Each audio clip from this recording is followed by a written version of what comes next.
India سے آپ کیا ایکسپیکٹ کر سکتے ہیں کہ انڈیا ہمارا دوست ہے؟ ممکن نہیں ہے. انڈیا ہمارا مشکل کا ساتھی ہے؟ ممکن نہیں ہے.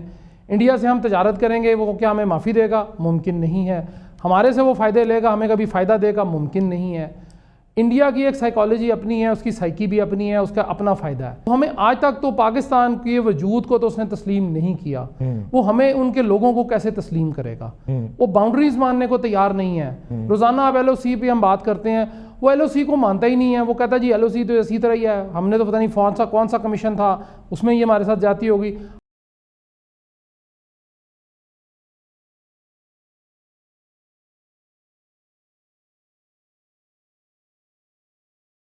رضوان رضی صاحب، بڑا سینسٹیو ایشو میرے لیے اور آپ کے لیے بن جاتا ہے مقبوضہ کشمیر کا، کیونکہ میں نے اور آپ نے، ہماری اس پوری نسل نے اس زخم کو رستے ہی دیکھا ہے جی، جو اقوام متحدہ نے آج تک نہیں دیکھا، جو امریکہ نے آج تک نہیں دیکھا. میں عرض یہ کرنا چاہتا ہوں کہ 1962 یا 3 یعنی 60s میں یہ گلوبل ولیج کی ٹرم آ گئی تھی. آج ہم نے تو اسے گلوبل ولیج بنا لیا ہے نا جی. یہ ٹرم اس وقت یہ اصطلاح آ گئی تھی. اب اس اصطلاح کو دیکھیں، بات ٹرمپ سے شروع کریں اور مودی تک لے کے آئیں. دیکھیں اس کرونا کنڈیشن میں ٹرمپ کیا کرتے رہے ہیں، اپنا الیکشن بناتے رہے ہیں. گو انہوں نے ساتھ ایک ڈاکٹر کھڑا کیا ہوتا ہے. اچھا، وہ نہ ایران کو معاف کرتے ہیں، نہ کسی بھی اپنے اور دشمن کو معاف کرتے ہیں. اس عالمی وبا میں بھی ٹرمپ صاحب یہ چیزیں نہیں بھولے. اب آئے مودی پہ.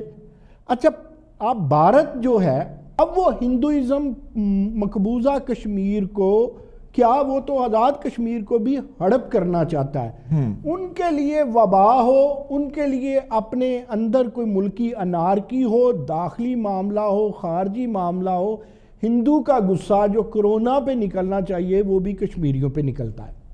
اچھا، پھر اپنا الیکشن بنانے کے لیے اقلیتوں کے خلاف نفرت ابھارنے کے لیے، سارے ہندوؤں کو ہمیں نہیں کہنا چاہیے، وہاں پہ اچھے بھی ہندو ہیں، لیکن یہ جو بی جے پی والے ہیں نا، ان سے تو اللہ بچائے. بات ہو رہی ہے حکمرانوں کی. جی بالکل ٹھیک. اچھا، میں ایک عرض کرتا ہوں، یہ بڑی سوشیالوجیکل اور پولیٹیکل بات ہے. جب آپ دوسرے ملک میں بیٹھ کے ایک ملک کی بات کریں گے، اس کے وزیر اعظم کی، اس کی حکومت کی، تو اس کے نیچے اگر 10-12 اچھے ایم ایل اے بھی ہیں، ان کے ایم ایل اے ہیں نا، ہمارے ایم ایل اے ہیں، وہ بھی بیچ میں اتنی دور آپ دیکھیں تو ٹیلیسکوپیکلی وہ بھی رگڑے جائیں گے. جی بالکل. میں حکومت کی بات کر رہا ہوں. دیکھیں اب بات ہو رہی ہے کشمیر کی. آپ نے بھی بہانے سے اپنا بہانہ بتا دیا پابند سلاسل ہونے کا. دیکھیں یہ جو مقبوضہ کشمیر ہے، جسے آپ کہتے ہیں مقبوضہ ہے، وہ تو ہے ہی پابند سلاسل.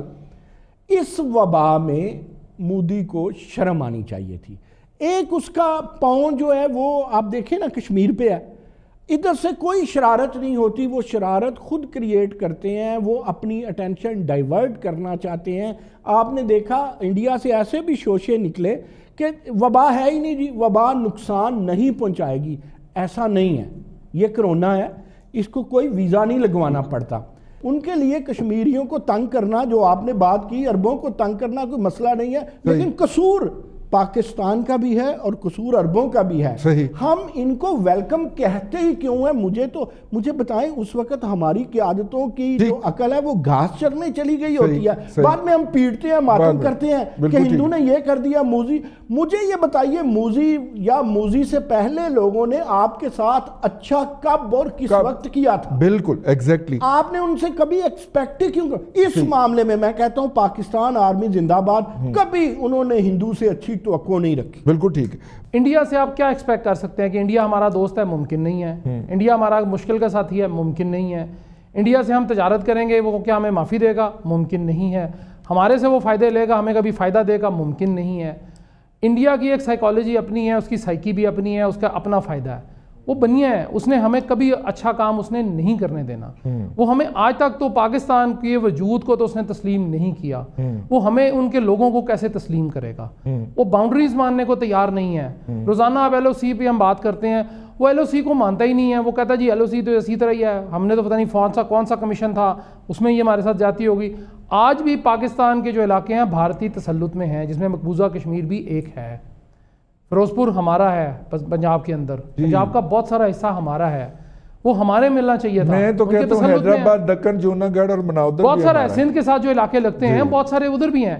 اب آپ نے بات کی وہاں پہ کرتارپور صاحب کی، اس میں مسئلہ یہ تھا کہ وہ ان کو ہمیں یعنی ہمارے جو انجینئرز ہیں ان کو یہ نظر آیا کہ یہ گڑبڑ ہو سکتی ہے. انہوں نے اس کو اتار کے اس کو لیبارٹری میں چیک کرنے کے لیے کیا کہ یہ کہاں سے خرابی پیدا ہوئی، کیونکہ باقی جو وہاں پہ اسٹرکچر ہے ظاہر ہے اس کو بھی دیکھنا پڑے گا.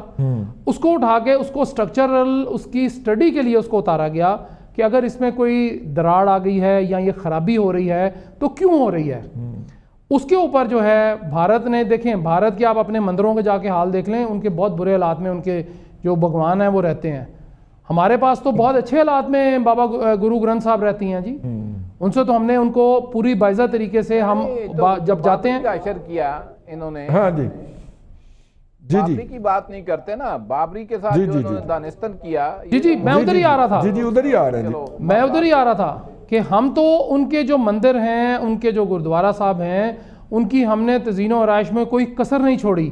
میں آپ کو یہ بات پوری سچائی کے ساتھ بتا رہا ہوں جو میں نے اپنی آنکھوں سے، انہی آنکھوں سے دیکھی ہوئی ہے کہ آج سے 10-12 سال پہلے تک یہاں سے سالانہ تقریباً 11 سے 12 کروڑ روپیہ جو گردواروں میں جمع ہوتا تھا وہ بھارت یہاں سے لے کے جاتا رہا ہے. جو وہاں پہ وہ 10-10 20-20 روپے ڈالتے ہیں، جس طرح ہم مسجدوں میں جا کے چندہ ڈالتے ہیں. اس کے بعد یہ جب پاکستان سکھ گردوارہ پربندھک کمیٹی بنی تو انہوں نے کہا کہ بھائی آپ کا پیسہ جب ہم دے رہے ہیں تو ہم یہ بھارت کیوں بیچتے ہیں، وہ ڈسٹریبیوٹ کون ہوتے ہیں کرنے والے. وہیں سے یہ لڑائی شروع ہوئی ہے. اور اس کے بعد سے یہ جی کہ گردوارے میں ان کی جو خیال ہے جی مذہبی رسومات کا وہ نہیں رکھا جاتا، مندروں میں نہیں رکھا جاتا. میں بھی وہاں پہ گیا ہوں، میں بہت جاتا ہوں گردواروں میں، میرے بڑے سارے دوست ہیں یہاں پہ بھی باہر بھی. میں بھی سر پہ کپڑا باندھتا ہوں یا ٹوپی پہن کے جاتا ہوں. ہو سکتا ہے مسجد میں تو میں ننگے سر چلا جاؤں، لیکن گردوارہ صاحب میں یا مندر میں نے کبھی ننگے سر میں نے وہاں پہ نہیں کیا.